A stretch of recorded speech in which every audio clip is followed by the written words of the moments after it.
So I saw a funny meme when we were before they debunked when they were saying like the Young Bucks kicked the door down in the Sam Punk's room. They're like, "Oh, I wonder if they slapped their thighs when they kicked the door." Welcome back to the Jojitorium. Well, I think remember too whenever we found the German Scheiser porn. Let's not lie to each other. You're in twerk classes over there. That's what That's all it is. The fitness class. Working on them TikTok videos you like so much. Dead face.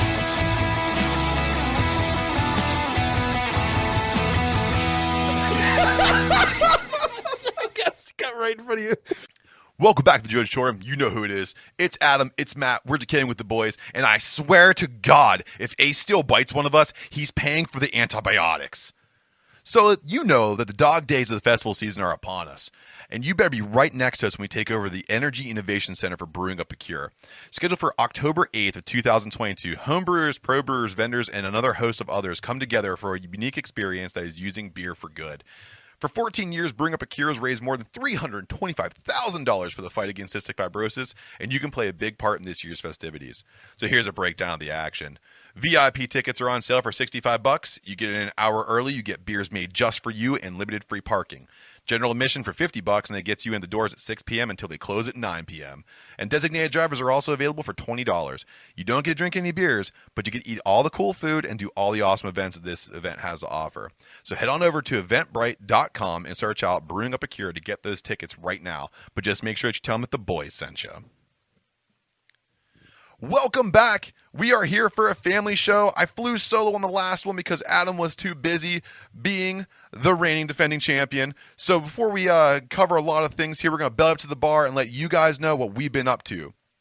So just so you know, Adam is the reigning, defending, two-time champion of the Bird. Adam was the winner of the North Hills Homebrew Fest of 2022 with the South of Heffen. We're going to talk about how the judging went, but honestly, this presser needs to happen. It needs to happen for a lot of reasons. And I want to know right now how the champ, the two-time champ, is feeling.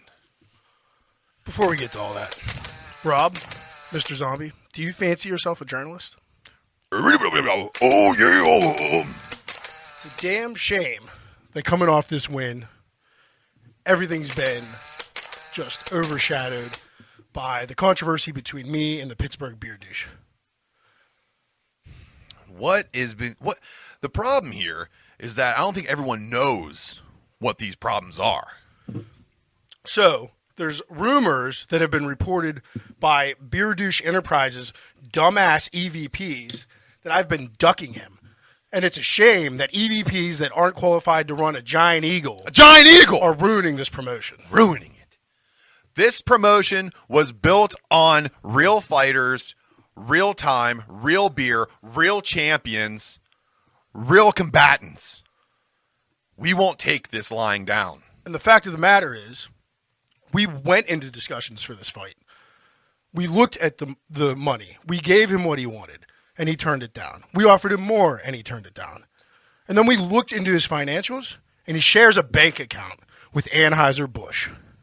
Anheuser-fucking-Busch. What? Beer Douche is in bed with the Bush. I knew it the entire time, talking about money for days, pocket so fat, douche to new levels, and it's all funded by those just grimy little Delaware tax evading bastards. Exactly. I can't handle this. And to know that you went above and beyond to be the greatest thing that's ever happened to this locker room, and to know now that he is besmirching the two-time champ. Yeah, and to not take advice from the champ, that empty-headed fuck.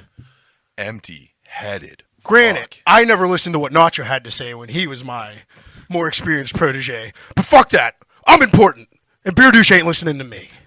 And you got to know, when the champ cleans up, the champ cleans up. You talk about the best bout machine. How about the best beer machine? How about the best hands in the homebrew game? And you're running scared, Mike Moore. You scared, brother. You scared. That's why we have this pressure. We got the paparazzi. Future's too bright. Got put on the shades because the champ's too bright. The pod's too bright. Paparazzi's here. The lights are bright. Can you handle the heat, Mike? Can you? Black Phillip, do you have a question? What are you doing wearing a Chicago Blackhawks jersey, by the way? Fuck the Blackhawks. But to answer your question, Mike Moore is ducking this. Him and his buddies in craft beer TikTok land are running scared. Scared like little puppies that don't know that the catcher's coming, the dog catcher. I'm trying to do a podcast here. You guys are interrupting everything we're trying to pull off. We're trying to do big things. We are big things. We're two thick men running the hardcore business, the hardcore way, doing it DIY, and you're standing in the way of that. Black Forge coffee, by the way, delicious. Absolutely Open Monday through delicious. Saturday. Thank you. Probably Sundays, too. Absolutely on Delicious. Sundays. So luckily that press is over. I'm happy to be back. We're back in our element. Back in round one. You feeling good? Yeah, I'm feeling much better. Okay. Got a lot off my chest. It feels good. You look lighter. Yeah. You look lighter, except for those 2 championships. We're so heavy. Oh, so heavy. I should have worn them. Should have been a real dick. Well, we still have a lot to go, Adam. Yeah. Let's go. So we're in round one. Adam, you went on a fantastic trip to the east side of the state. Put that all together. Call it round one beers. What are we drinking? So I brought something back from my favorite brewery of my trip out to eastern Pennsylvania, Human Robot, which I actually visited their brewery twice, the day we got there and the day we left. Nice. I guess it was the night before we left. Strapped on some of my big pants and drank a bunch the second time. But yeah, I brought back, they were actually nice enough to give us something to review on the podcast. Oh, wonderful. And we have something called Hail to the Leaf. It's a hazy IPA they did in collaboration with Widowmaker Brewing in Braintree, Massachusetts. Oh, okay. So go ahead and crack one open, Sure. and I will tell you about it. So, like I said, in collaboration with Widowmaker, they got together with apparently it's a metalhead brewery from Massachusetts, and dreamed up this new IPA for the masses. This one features Citra on the kettle side, and then dry hopped with Citra again, with some Motueka to give it a tropical punch. And they up their typical dry hop at Human Robot, and also match the water profile of the brewery in Massachusetts to pull this one off. So I had it there. It was really good. Let's see how the cans turn out. My God, this is a home run. Jesus, man. The juiciness of this thing on the back end. Oh, and it's a whole thing is, and the mouthfeel is so different. It's smooth, but it coats my tongue in a way that I've never had this before. It's that Massachusetts water profile. I was ready to say, man. All these Salem witches casting all their witchcraft in spooky season. That is. Yeah, it is pillowy as fuck. Isn't it, though? Silky. Wow, man. What's this coming at? That's a great question. Oh, yeah. This thing I had it on my phone. This thing is it's pretty incredible. 6.2. Oh, my God. Yeah. So I could have 1 million of them. Not too bad. Yeah. Yeah, in full disclosure, this was going to be my closer of the night there. Finished this, ended up doing milk tubes with the bar staff. Which you can see that if you follow Adam's. It's my old story. We might have to repost it. I still got the video. Well, maybe it'll be on our social media too. And then I think I did a lager or two after that too. So wonderful. Well, Adam, we do have delicious beer to sip on throughout round one, and to be a little more humble, of course, because we are humble victors in our victories, and we are also humble in our defeats. But there are defeats to talk about today because you did win North Hills Homebrew Fest 2022. You brought the South of Heffen, which was a beautiful Hefeweizen, which had beautiful notes of banana and bubblegum. Yep. No adjuncts. No adjuncts needed. So this beer.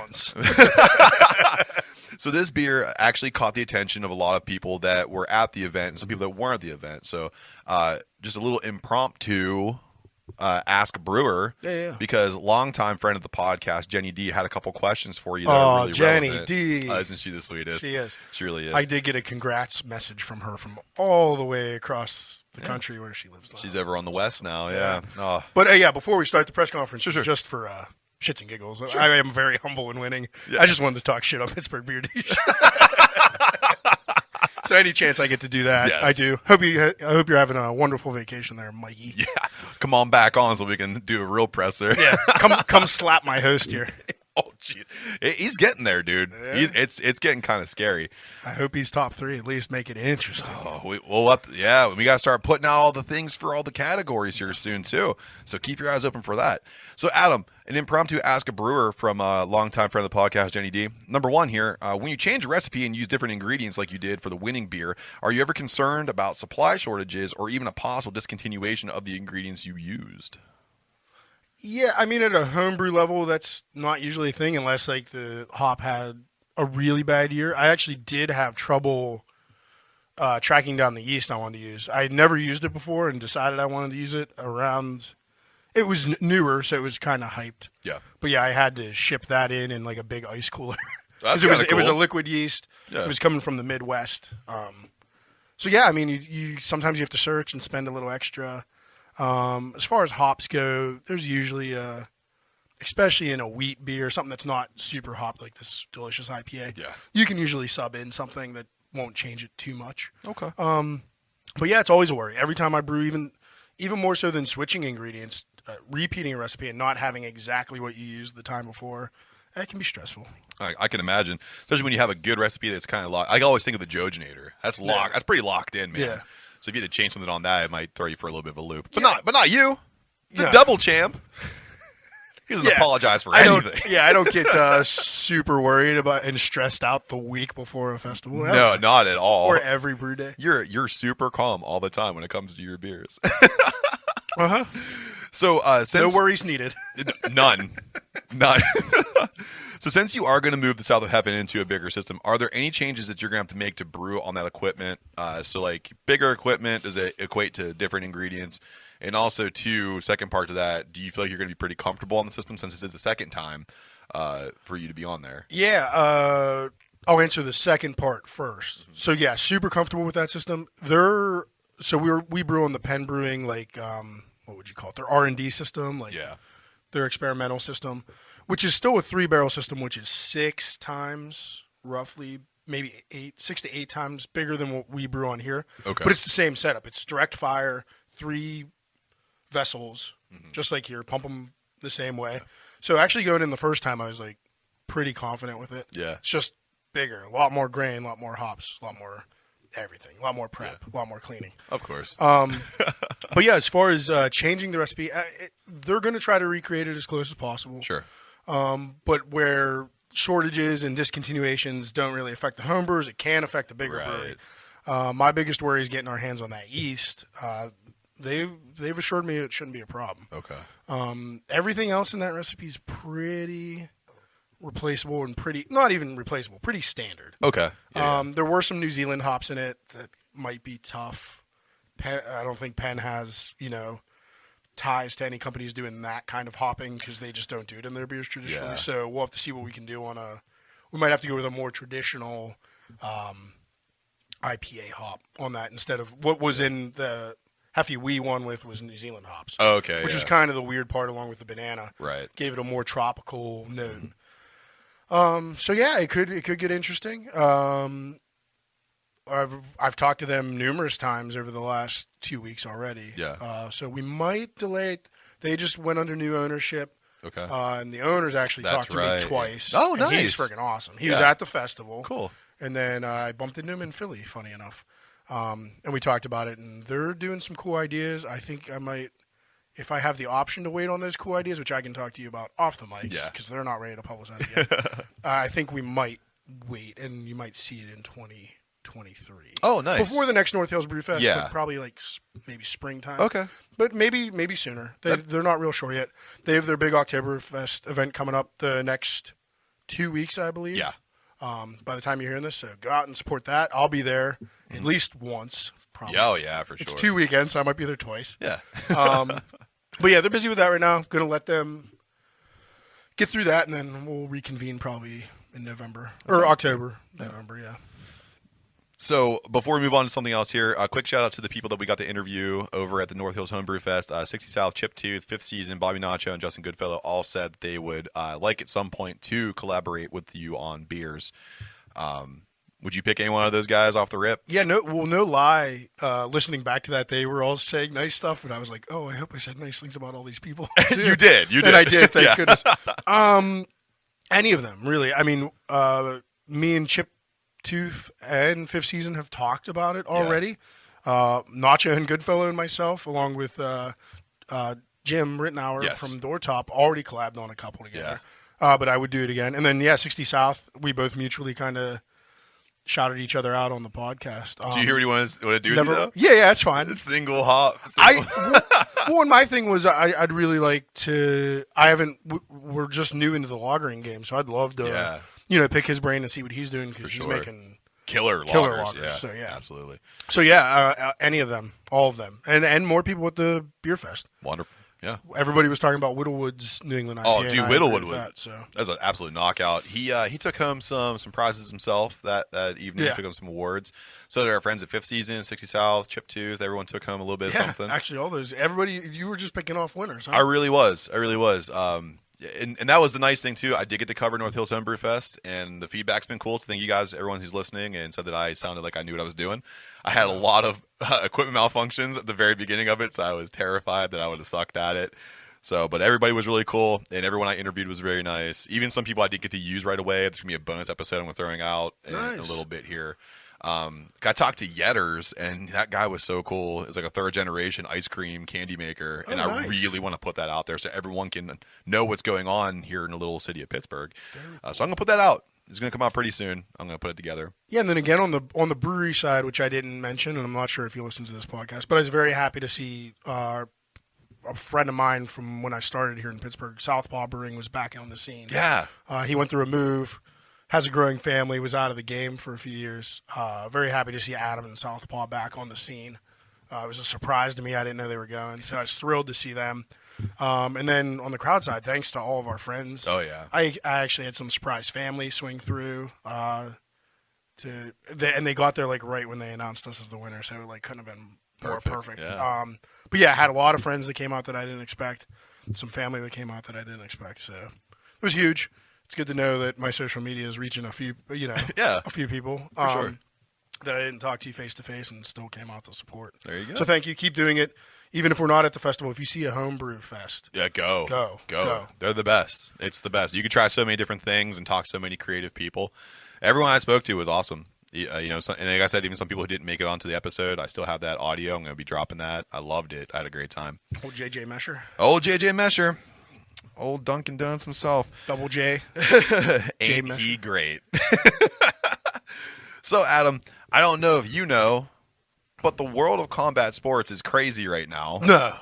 Is there some news? It's gone asunder. Yeah. So from Buckle to Bell to Bellator, I'm back. The boys bring you the best combat news in the biz. So first and foremost, what the hell is going on with AEW? Used to be the flagship for misplaced toys, and now everyone is jumping ship. Yeah, it looks like it. Yeah, so first we got to start off, of course, with the fallout from All Out, which we hilariously just spoofed. Parodied, yeah. Which was good. What was not good, though, is CM Punk wins the world title and decided that it was his time to go on the media scrum, and he uses his time on air to air out issues. He took shots at Colt Cabana, who has had his own contractual issues right now. We don't know where he is with AEW, ROH, and then the indie scene due to prior issues that continue to be brought up in the media about paying for legal fees and trying to basically hold Colt's hand through the indies to try to pull him up. Right. He then moved on to the EVPs, who he said couldn't manage a fucking target, which I thought was really good. He also talked about Colt Cabana's mother. Which was off the chain. That was too much. He shares a bank account with his mother. That's the kind of guy he is. That was uncalled for. So funny because there's probably like 3 people that we hate that we know share bank accounts with their easily. Yeah, there are people I have beef with right now, and I'm like, you live in your mom's basement and you share a bank account with her. So I get it, but when you're the world champ, maybe you just let it go. Say that in the locker room later. He also called Hangman Adam Page a bitch.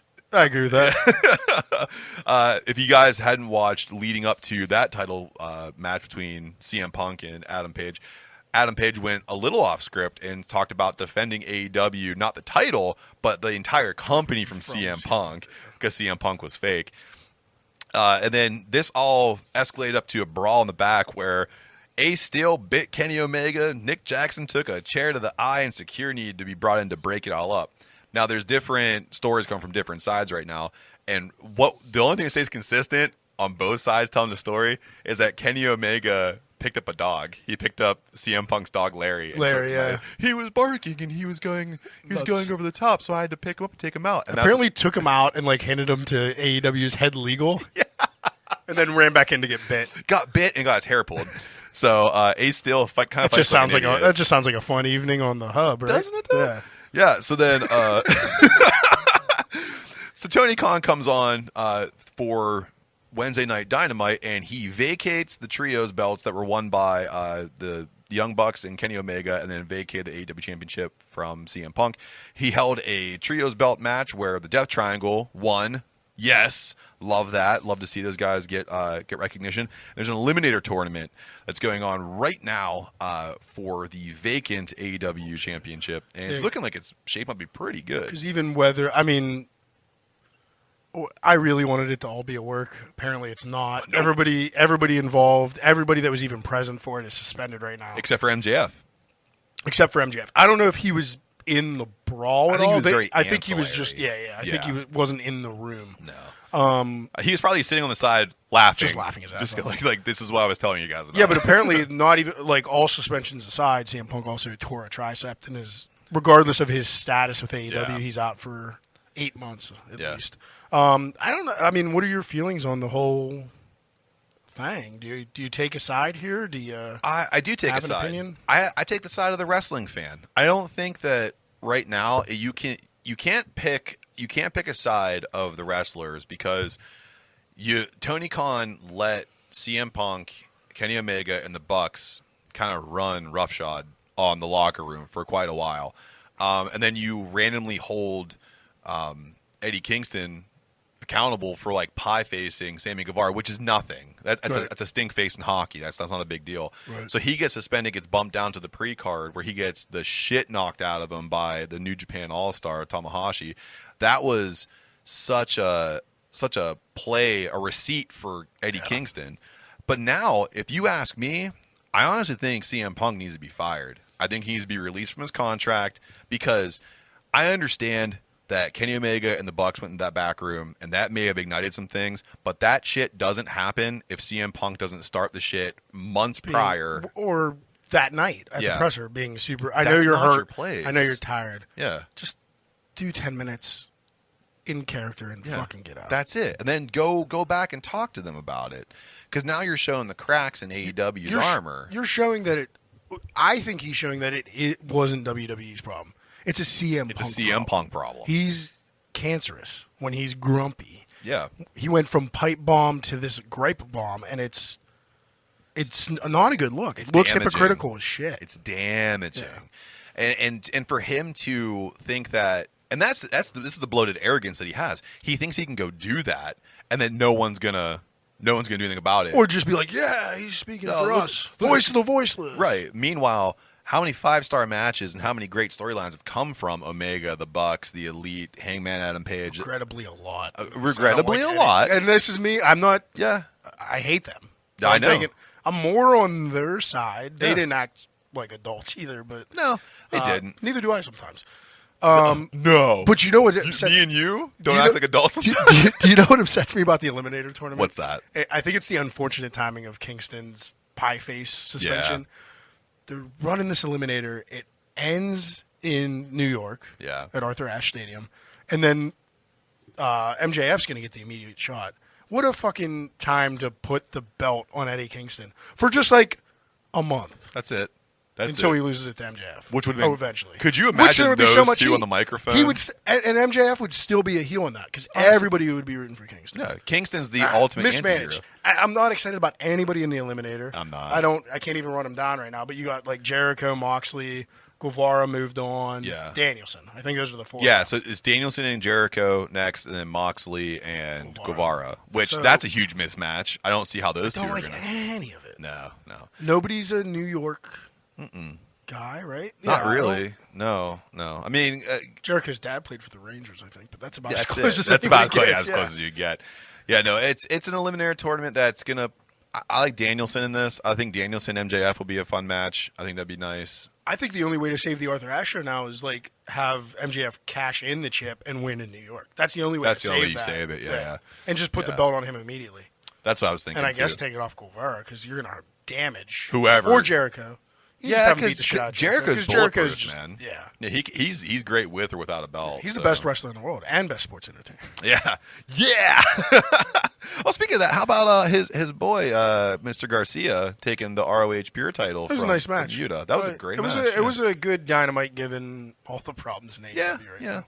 I think they put on a good couple hours there to really bounce back from all the fallout from All Out. So moving on from that on to something else that kind of breaks my heart. Malachi Black is out of AEW for now. He is citing some mental health problems stemming from his poor booking and personal life.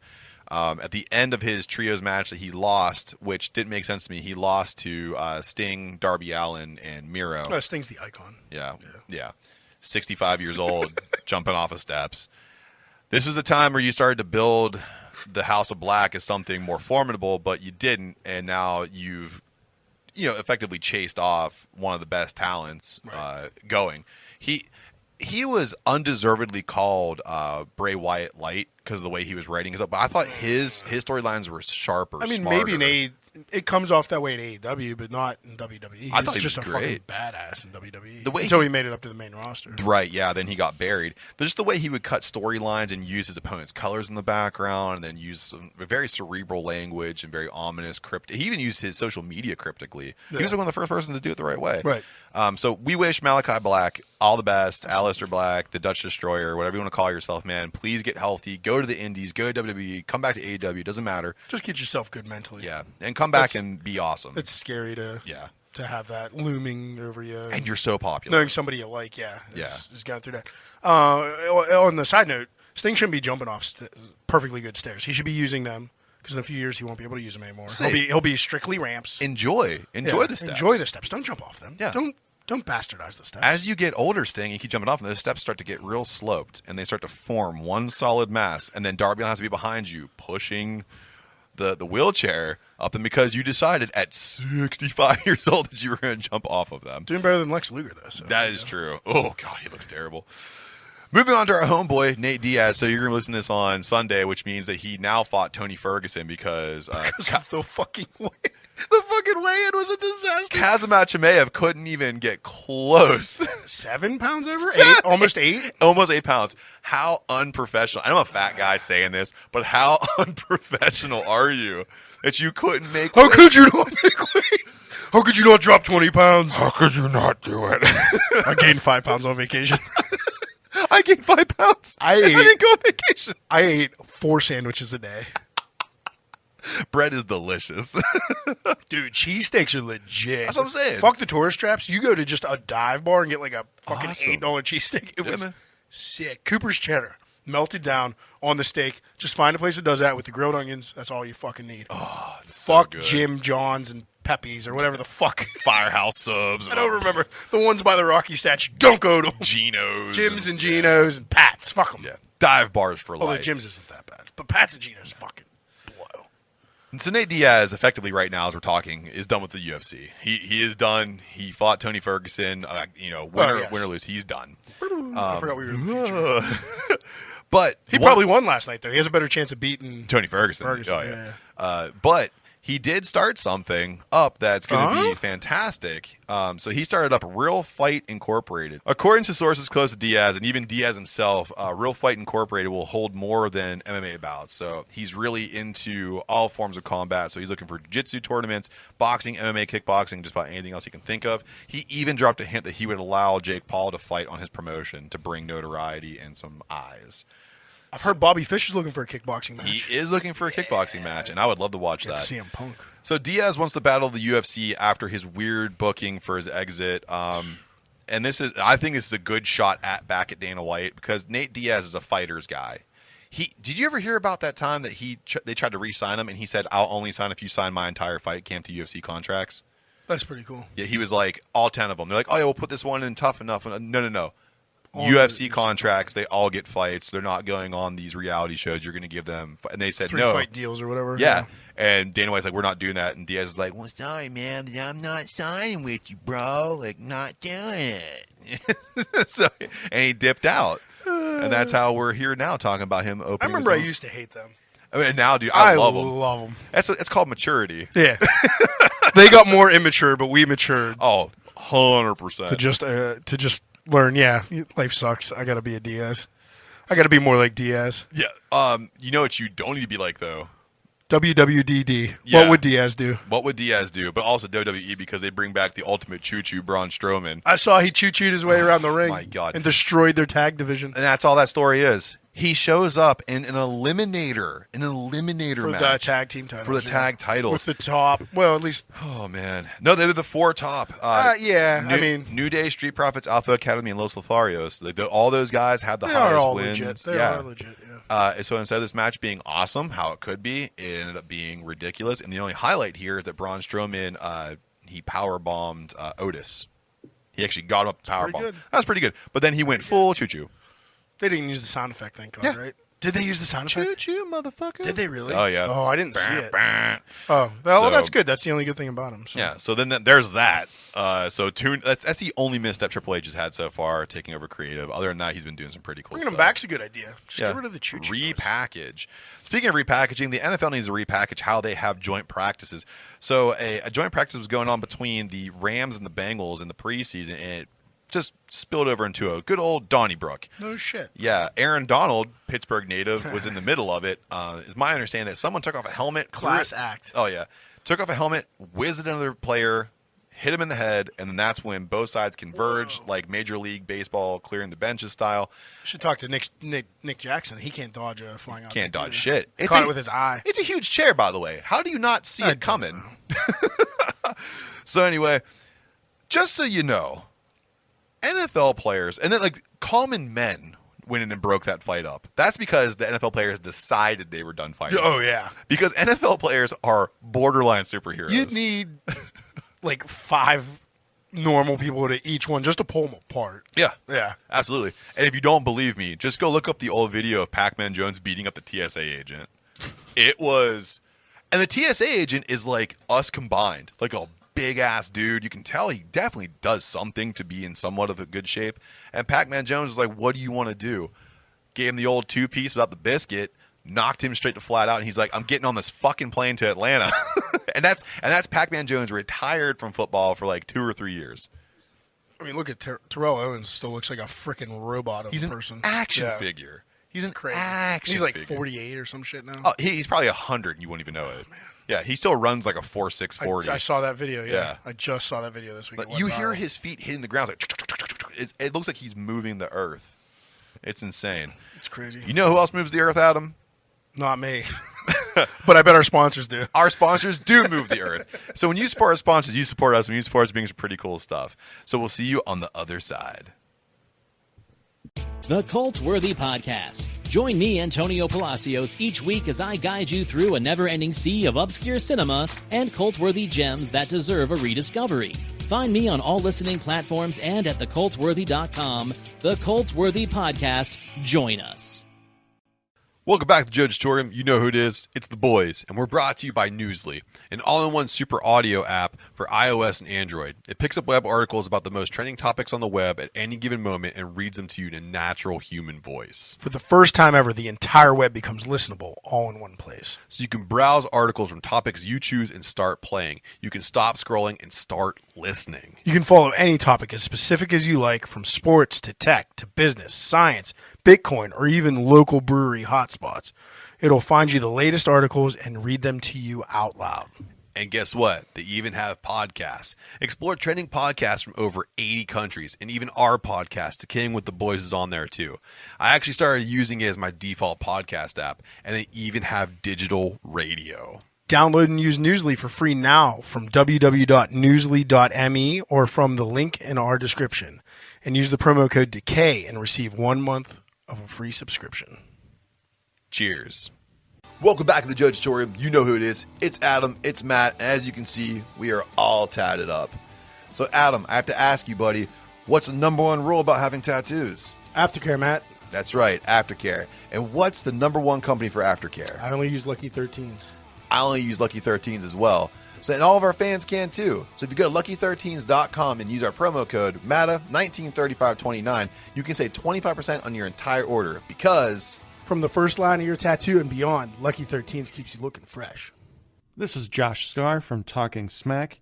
You're in the Jojitorium with Adam and Matt on Decaying with the Boys. welcome back. Hope you heard something that you like. Because again, when you support our sponsors and you support us, when you support us, you bring us pretty cool stuff. And I'm just going to let you know right now, I know I always say this, but I believe that I've been delivering, that we have some cool stuff for you guys on the horizon. So please keep supporting us so we can keep bringing you that cool stuff. So we are in the second half. It is a silly goose time in the second half. I want to make sure that everyone knows it's silly goose time in the second half because we talked about all this fighting in AEW and Nate Diaz opened up his own fight company, bro. So Don't be scared, homie. don't be scared, homie. And don't be scared of the second round because Adam brought more beers to it. Put that all together. Call it second round beers. What we drinking? So, back to the east side of the state, I got a little something from about an hour outside of Philly, maybe an hour and a half out of like downtown Philly, from Ephrata, PA. Am I saying that right, Matt? Yeah, I would say Ephrata, maybe. Ephrata. It was the winners of the March Madness beer bracket for breweries in PA this year, Poor Man's Brewing Company. And we have their West Coast IPA called Notorious IPA. Notorious. Which they are saying is just the dankiest, stickiest hops going into a classic West Coast. I can smell it already. Yeah. I mean, that's all I needed to read to buy a 4-pack of these. So. You could just tell by the way this thing is clicking up. Look at that. And it sounds good, too. I wish. So I hit them on my way home and just picked up cans. I wish I could have hung out there, though. The tap room looked awesome. But I was traveling with my fur baby, and since they serve food in there, wasn't an option. So grab some 4-packs. Yeah. Next time I go Sans Doggo, I will stop in there for sure. Yeah. Nice big place. Looked like a pretty decent food menu. I think they're pretty new. Yeah. But if you want to know what's going on with them, it's just it's Poor Man's Brewing on all social media. They were nice enough to put their social media on the side of the can here. They are at Poor Man's Brewing Company on Facebook and Instagram. So it's at Poor Man's Brewing Co. And I can tell you right now, this right here has that nice pucker dryness of West Coast. It takes my breath away. It's good, man. Just when you get that first sip of it, it really hits you in the back of your tongue, man. Oh, it's so resiny. Yeah, man. That's nice. Super nice. Finish is super dry and crisp, though. Yeah. Nice. Yeah, it gets like really, really bitter and dank there in the middle.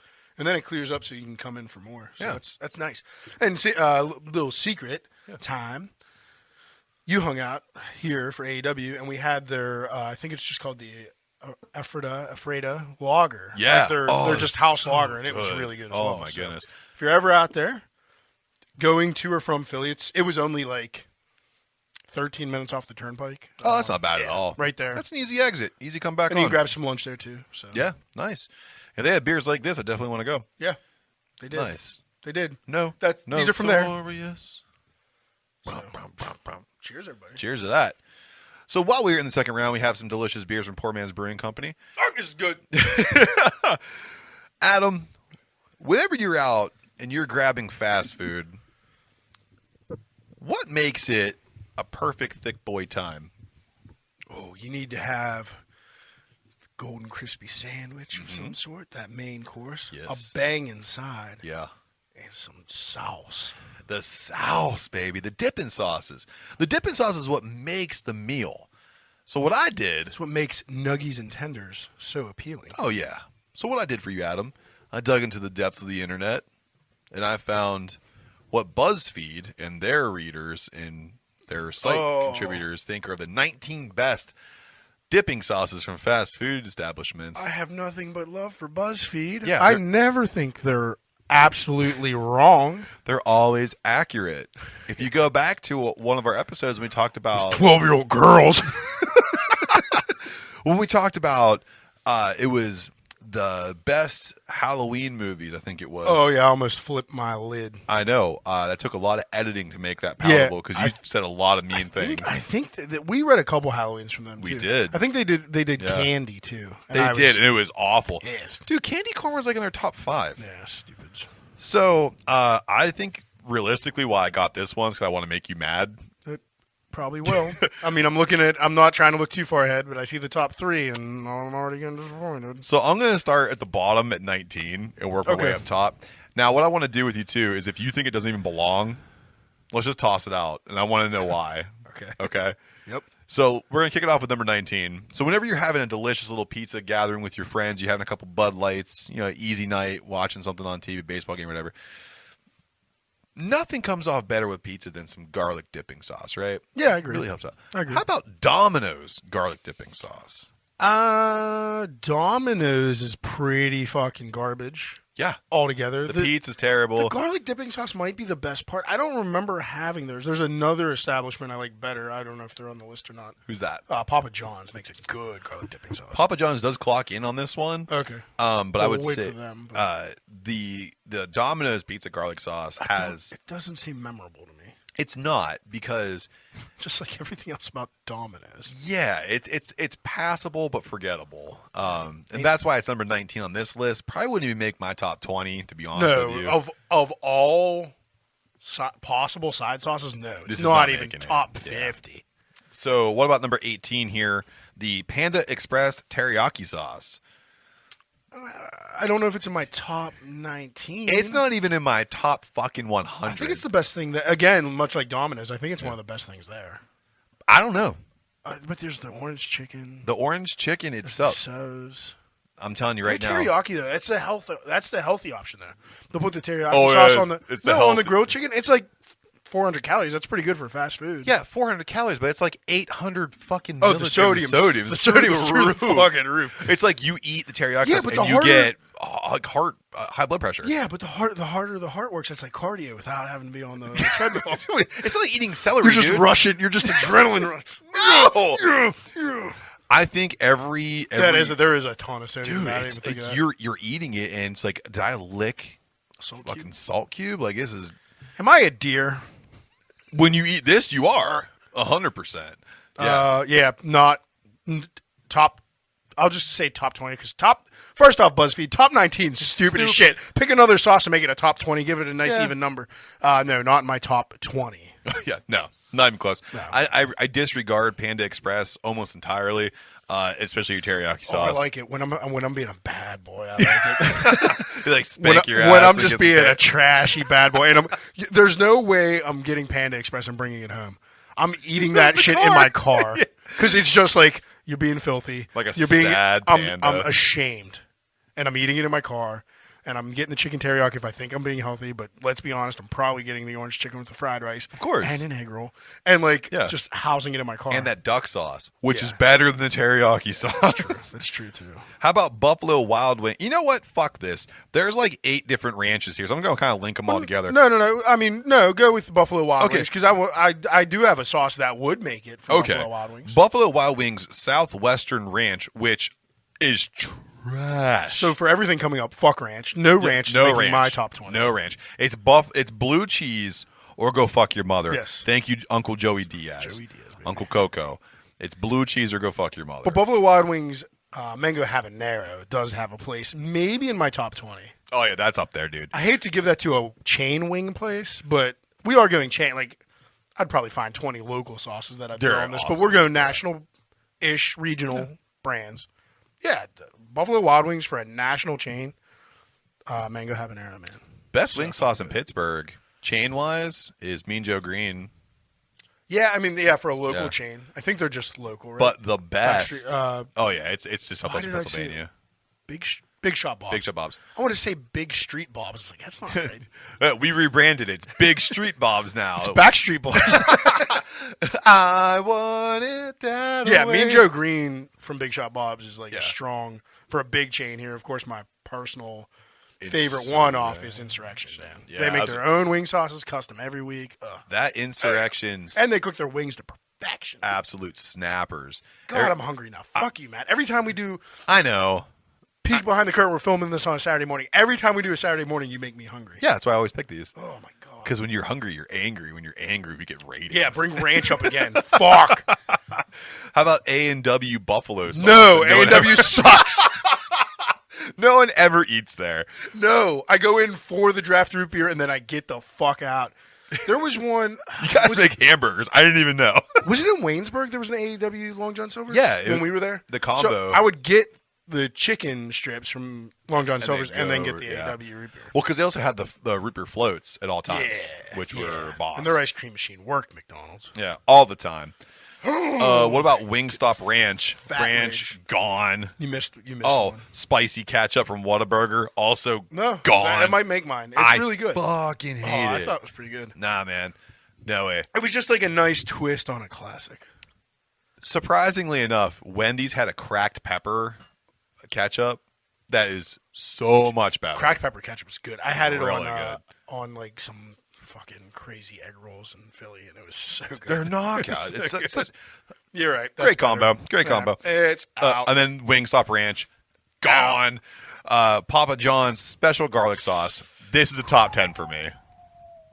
This is a top 10 because this shit. Let me tell you. So we're going national chains. It probably cracks my top 20. Do you know my fat kid move for this? By the way. You just drink them. Well, yes. You put it in a glass of milk. Oh yeah. Chug it before it curdles.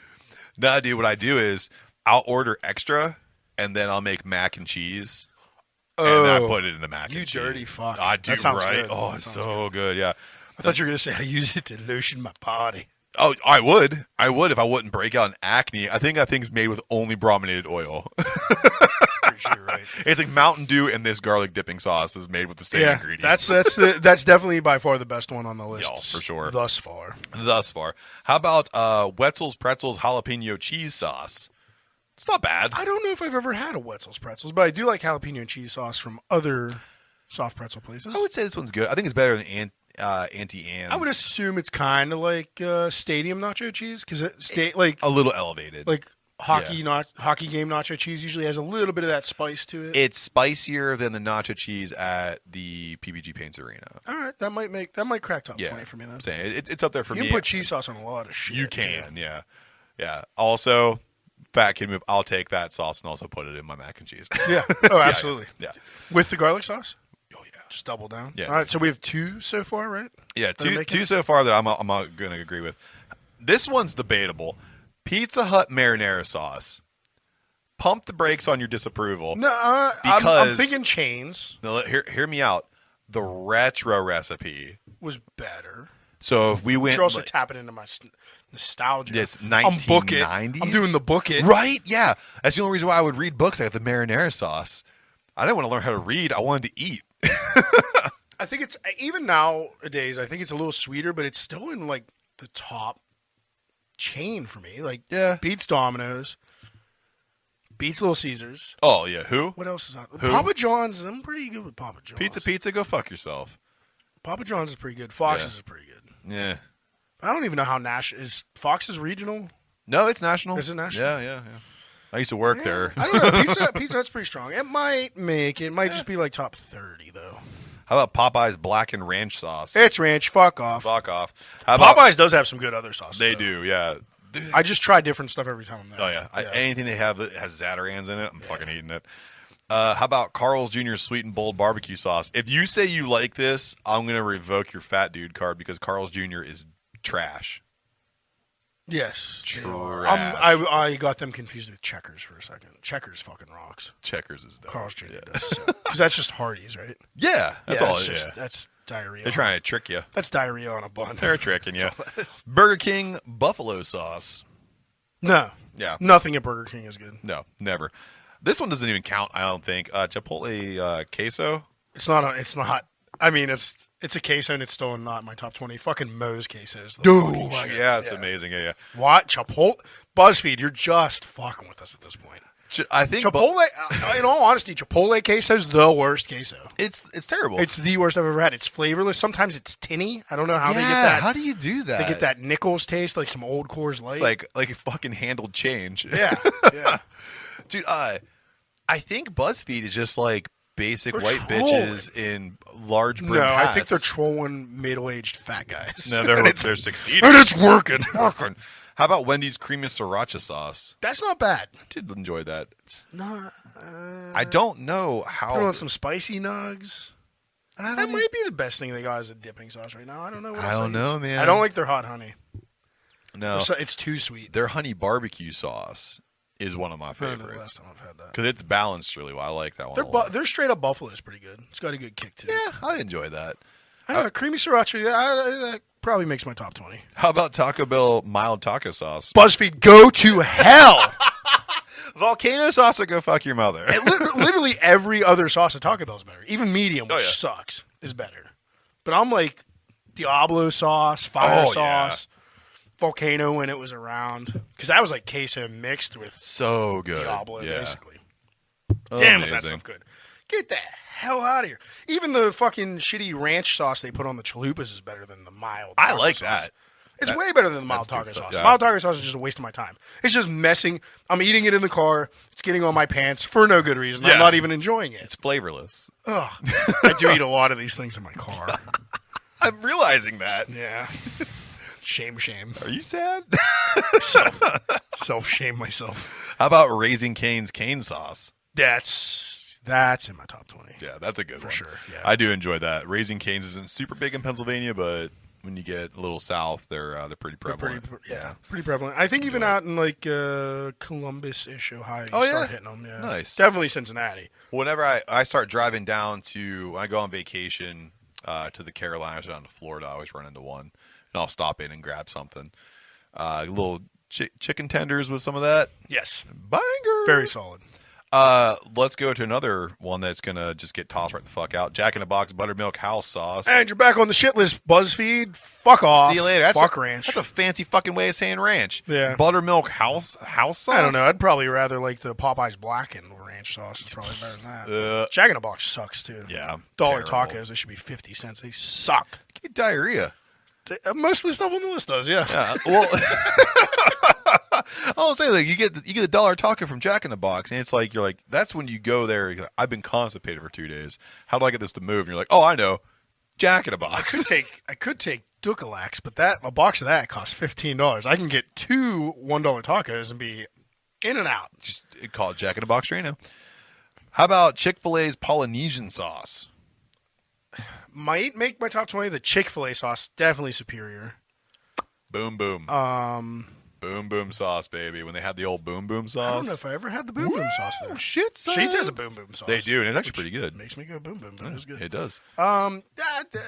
Maybe, but I'd switch it to the Chick-fil-A sauce. Yeah, Chick-fil-A sauce is where it's at. They had a nice horseradish sauce too They there did, for a minute. for a which while. was really Yeah, good. their horseradish was Enjoyed pretty good. that.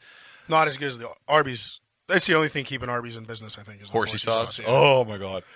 Which isn't on the list. Spoiler alert, we got one left, and it ain't that. and it should be. Because Fuck. for me, it's that, and they have a cranberry dipping sauce Yes. thing. And I think that's seasonal. oh my But god, that was good. I've had that. I before. get that with the jalapeno poppers We're to gonna the have to take a break. to the face. Coming in at number one. I'm gonna have to hit a couple drive-throughs. I'll be right back. Coming in at number one, and I don't know how this even happened.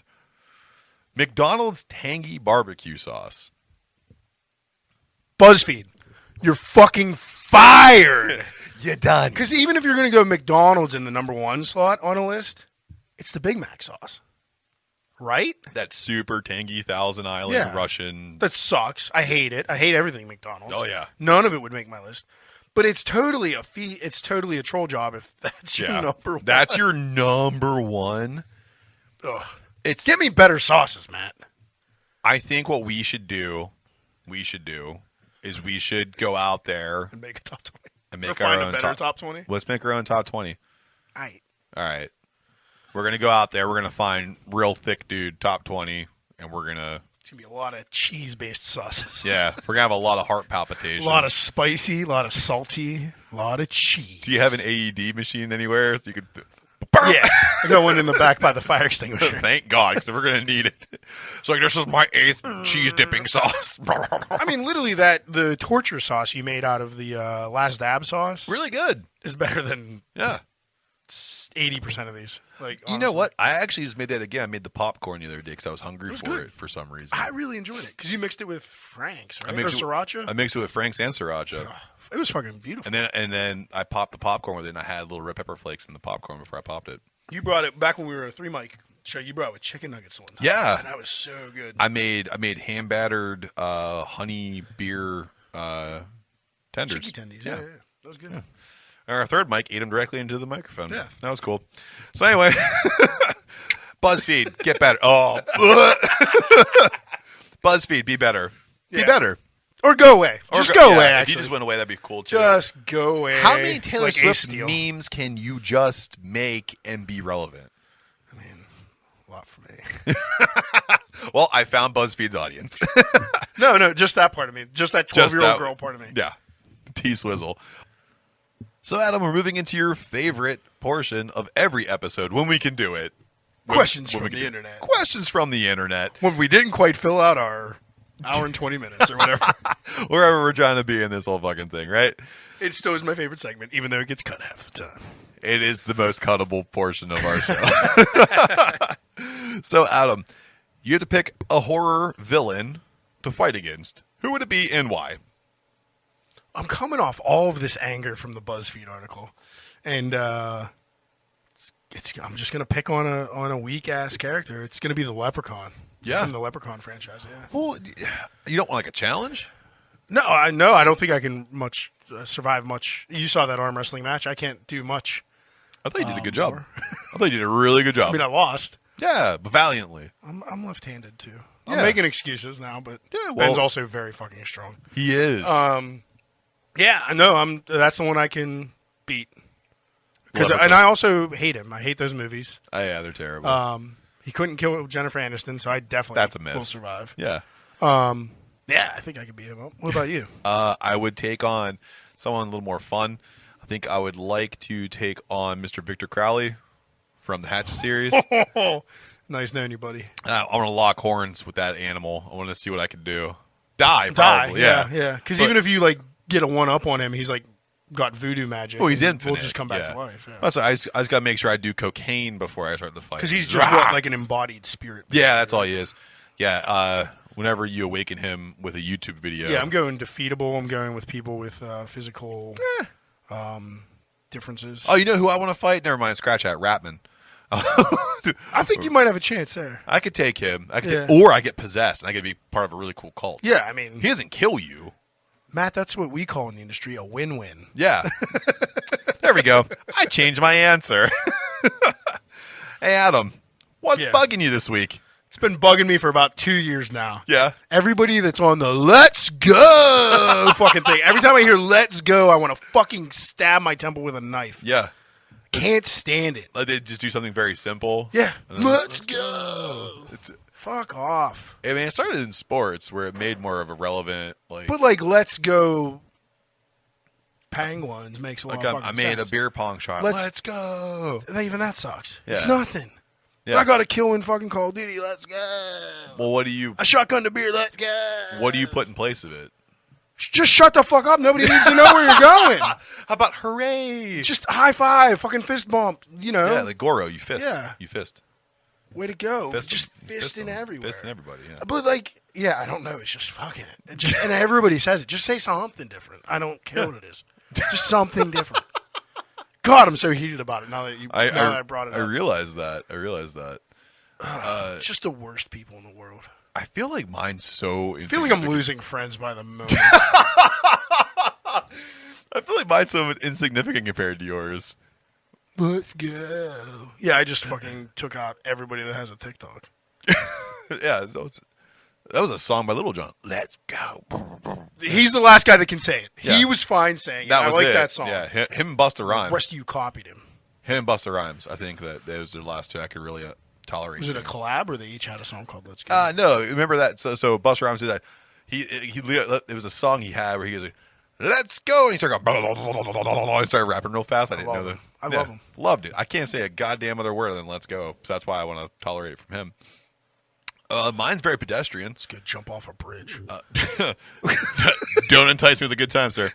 I'm Anytime I go to a tap room, this happened to me recently. I go to a tap room and they hand me the list, and then I make the selection. They go, "We're out of that." And I'm like, "Okay." And they go, and I'm like, "What about this one? We're out of that. What about this one? Oh, we're out of that too." Then change the fucking list. Change the list. It's not accurate. I'm gonna guess this happened to you a lot on vacation. Yes, because I don't have that problem here in in Western PA. Nor did I have it in Eastern PA. I go to these places and they have, look, and I always search for the thing I really like. I want to try something. I look, I go, oh my, it happened. There was a Czech dark lager. The problem is you're basic and everybody else already tried it. Oh, that's not nice. Are you calling me BuzzFeed? No, you're not. No, you're nowhere near that basic. No, like I went. There was a place down in the Carolinas. Bless their hearts, is that they say down south. It means fuck you in southern. Yeah. And they had Czech dark lager, which I'll beat that drum till it dies. One of your favorites, yeah. And I was like, "Can I have that?" Oh, we just ran out of that. Okay, well, I see this double West Coast that you have. We're out of that. Ma'am, if you could tell me what you do have. And then she proceeded to tell me a bunch of like Michelob Ultralight, Bud Light. Looked right at my wife, made eye contact, didn't say a goddamn word. She knew what was up. We out. She packed up her stuff. We were gone. So I've seen a lot of different ways to handle that. Sometimes you'll get handed the menu. Violence. No, here in Pittsburgh, at these fine breweries we have here in tap rooms, they'll hand it to you and say, "Oh, by the way, we're out of blank and blank." Yeah. Right off the bat. They tell you off the rip. They don't make you sit there and go, "Oh, I desperately want this." Or if it's a paper menu they just print out every day, they just Sharpie it out. Yeah. Or I've even seen like a stamp that just says kicked. Which is cool. My favorite. I like that, yeah. But, yeah, that's... Or at the good old couch, R.I.P., they would just, they had the big chalkboard. Just and they would just... Yeah, I mean, there's plenty of ways to handle it. It doesn't irk me. If I ordered 3 different things and they were all out, I'd be like, what the fuck's going on here? Yeah. I thought, I actually said, I was like, am I getting punked? Yeah. Where's asking Kutcher? Especially with Show me your trucker hat, bitch. Especially with a Czech dark lager. Like, you would think that would be hanging around right now. Nah, man. Apparently, down in the Carolinas, people clear those out. Crushing it. Yeah, well, that's because they're good. They're delicious. Adam, you have to pick one or the other. There are no substitutes. A, ska music never existed, but neither did Black Sabbath. B, you can bring back one dead musician, but you have to sacrifice one of your core memories. Just core memory? Like, does it have to be a good memory? Like a defining memory. Okay, I can do that. I'll do that one. Okay. What musician do I bring back, though? Because ska music, I despise ska music, but I can just... You love Black Sabbath. I've ignored it, and I really like Black Sabbath. Yeah. So, what musician do you bring back, and what's the core memory you're Well, that was Ozzy's, dude. That wasn't really Sabbath. I'll bring back Randy Rhoads, though. Okay. All right. Zakk Wylde's annoying. So, to bring him back, what core memory are you going to get rid of? High school. All 4 years. Oh, just the whole thing. I probably didn't learn that much. Can I keep what I learned and just, like, lose... Well, yeah, I think you'd have to. Everybody. Really. I mean, like, like... I just lose the people. You remember everything from bell to bell, and everything after that, you just, like, wipe it out. Cool. Yeah. Yep. Yeah, because you met me in college. So that's cool. I'll go. Yeah. College was fucking awesome. College was dope. I really enjoyed it. High school. Jesus. Yeah, high school was terrible. Woo, high school. Oh, my God. I would definitely do the same thing. Bring back a dead musician, and then sacrifice one of my core memories. One of my core memories that I remember is when I shit my pants on the way to an interview. On the way to the interview, really important. That was definitely in college. Yep. Sounds like you partied. Yep. At your place. Yep. How many cases of Yingling do you drink before the night before an interview? If you don't drink at least 2, you're not trying. Exactly. I had 3. So then I decisively shit my pants on the way. So I'll gladly sacrifice that to bring back Tom Morello because he's not dead. He's dead to me. Did you see those fucking ticket prices for Rage Against the Machine? Jesus Christ. Like an actual dead one. Oh, not just dead to me? Yeah, not just dead to you. Fuck. Because there's plenty that are dead to me that I would like to just rewind back to the 90s. Yeah, I think Joey Jordison. I bring back Joey. That's a good one. I bring back Joey. I might Joey. switch mine. Yeah, because he was like an integral part of several bands I really liked. Dimebag hurt a lot too. But yeah. then Phil would still be making money, and I don't really like him. Yeah, they already have their return tour, and it's going to be really annoying. But Yes, it is. Yeah. Phil and Zach Wild on stage together. Woo! what's on tap, and where can you find us? Fuck. Oh, man! On tap right now, we have the Jojitorium West Coast IPA coming in at 8.2%. We have the South of Heffen, the award-winning South of Heffen from North Hills Brewfest. Thanks, everybody, again, for coming out. We have that on tap.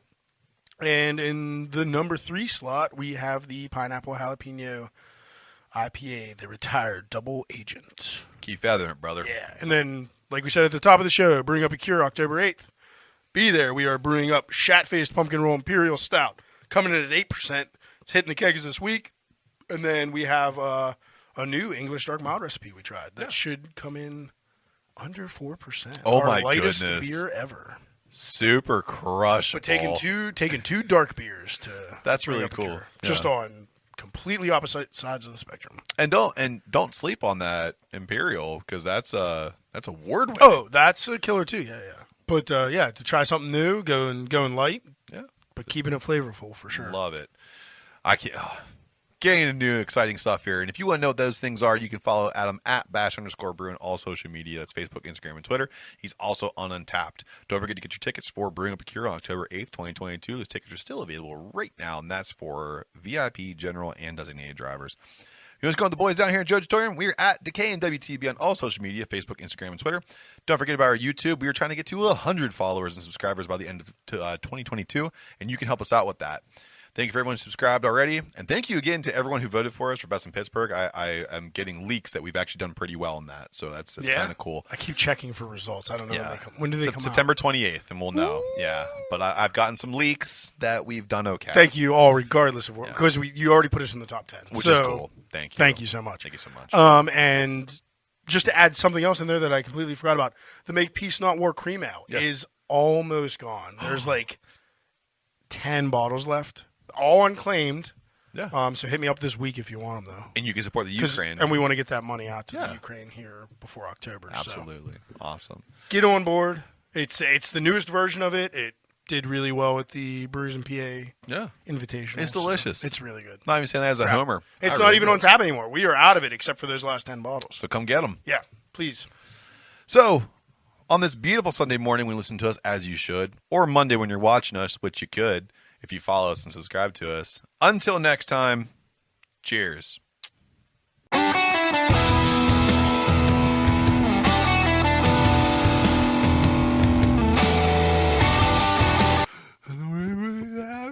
Ever. I just want to know if any of these fuckers. That won an Emmy, by the way. Do you know that? Good. That show won an Emmy. Should. What the fuck are we doing with our lives? We could do that.